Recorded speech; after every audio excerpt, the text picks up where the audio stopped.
Hey there, Tristan here. Let's talk about EJ255 limits. Maybe you just bought a WRX, maybe you want to take it to the track, maybe you're thinking about what your next mod should be. A lot of them come stock from the factory, the EJs, at about 265 horsepower.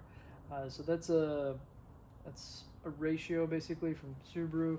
They're comfortable giving it to you at about 80% of its potential. We can take it a little bit higher. They've built in some room for a safety margin, but let's talk about those limits, the absolute limits. For the fuel system, your injectors, your fuel pump, they hit their limits right around 320 horsepower. The injector CCs, obviously they can flow a large amount. They scale back for idle, for cruise, things like that. But at their max, it's about 315 horsepower. And that's dangerous because if you tune it in summer and then you go into winter where the air is colder and denser, has more oxygen, you can easily exceed what the injectors can flow and you end up with a lean condition, even with ejectors wide open. The fuel pump too, it's about 320 horsepower. That's the max they can flow safely. You run into problems. What happens specifically with the Subaru, your alternator gets hot, the voltage starts dropping. Even though it can supply the amperage, that voltage can come down, and then all of a sudden your fuel pump that normally performs really well at 320 can only flow maybe 310, and now you're entering into a lean condition. So be careful of these limits with the fuel system. These are pretty easy to fix, very easy to add bigger injectors, make the change in the ECU and send you on your way. So don't blow up an engine because of a bad fueling situation. For your sensors, your mass airflow sensor, it's one of the limits. It has good resolution up to about 375 horsepower. That's because of its physical size, the way it's made. Above that, you're guessing. So be very careful. If you are pushing your car above 375, maybe you've got a bigger turbo, you've already done all the fueling. Above 375, your mass airflow sensor just isn't capable of giving you a good consistent rating. The stock turbo is good to about 320 horsepower. So it's very similar to the fuel. So when you're making maybe a big step forward, think in terms of fuel pump, injectors, and turbo. That'll really push you over that 320 horsepower mark. But of course, the injectors and the turbo specifically, they're going to require some tuning. So maybe you've got an access port, maybe you've got a standalone, maybe you're trying to use the stock ECU with a Tactrix cable, and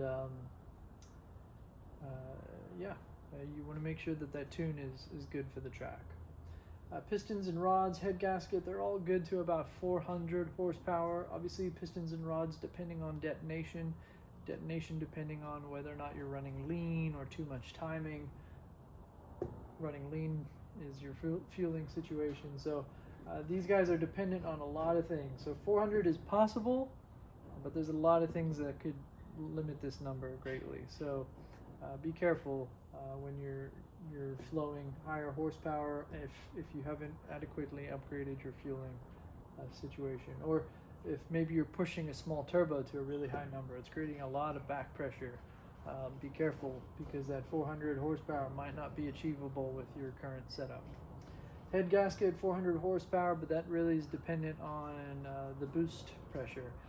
If you're pumping 25 psi into your intake and you've got the stock head gasket and stock head studs, it's a bad combination. So it is possible, but it's a difficult to achieve possibility. Think in terms of being underneath these numbers with the supporting modifications. Now, all right, you've got some more power, you're taking it to the track. Let's talk about cooling, specifically your oil. If your vehicle did come with a water to oil cooler, that's awesome. You've got about 200 seconds of high load drive time. So if it's a short track, maybe only a minute long, you can get 3 hot laps in and a cool down lap. But if it's a longer track, maybe it's a 2-minute lap time, well, now you got to be thinking in terms of a cool down lap every other lap. And that's just overwhelming the capacity that the engine has to cool its oil. Some of the EJ255s, like the 08, 09, very specifically, they don't even have the water to oil cooler. So they would almost instantly overheat their oil. That's okay for a road car. You're just pulling out in traffic. You're never really pushing the car hard. But if you've got a vehicle that doesn't have a cooler, be very careful pushing it. We definitely want to add a oil to air cooler. Those are some of the best. Try not put it in front of your radiator. Put it off to the side, and then you share the load of heat a lot in a more balanced way. Speaking about coolant and your radiator, if you are going to the track, you have about 20 minutes at 265 horsepower. That's stock. About 20 minutes, you're pushing the limit of what that radiator can offer. It can only cool, let's just say, X amount per minute. When you're at high load, you're exceeding that X amount. So the radiator is acting as almost like a debt that you have to pay back, which is why we do cool down laps, to help everything literally cool down, because you've accumulated so much heat. That heat accumulation happens a lot faster at 315 horsepower. Now you've only got about 15 minutes on track before your car starts overheating. And then if you're at about 350 horsepower, don't expect more than 10 minutes with the stock radiator and cooling system. Now, if you upgrade your oil to a air-to-oil cooler, if you've got a nicer radiator, maybe a dual core, now you can get a lot greater time out of these mods. And it also has to do with placement. If you've got a front mount intercooler, an oil cooler, and then your radiator, you're trying to extract a lot of heat from one area of airflow. Not a great idea. Try put your oil cooler in the side of the bumper, in front of one of the wheels. I'll show you what that looks like in another video. Try keep your coolant, your radiator, well insulated from the air path that it has and the air bleeding out around the radiator. And in addition to that, think about what kind of front mount intercoolers you're running. Maybe you've got a tube and fin, and you be aware of how every modification you make affects the heat. There's big changes that you can make without touching any of this. For example, if you put a flat bottom on the car, now you're helping vent so much more air through the back of the vehicle that your radiator works better, your oil cooler works better, your top mount works better. So there's lots of ways to channel the flow of heat through the vehicle, but you do have to consider it all as you're piecing together the puzzle.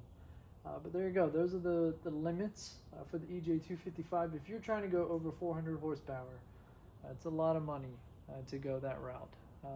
You're talking a built engine, you're talking much bigger turbos, fueling, you're talking a speed density tune.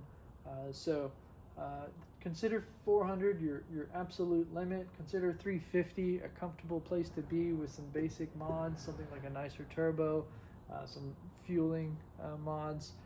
That 350 gives you room for comfort when you've got all your buddies in the car and it's a cold winter night. You're not going to run lean because everything can handle that. But above that 400 mark, if you're above 350 and you're tracking it hard, you're putting a lot of wear and tear on the engine. So there's your EJ255 limits.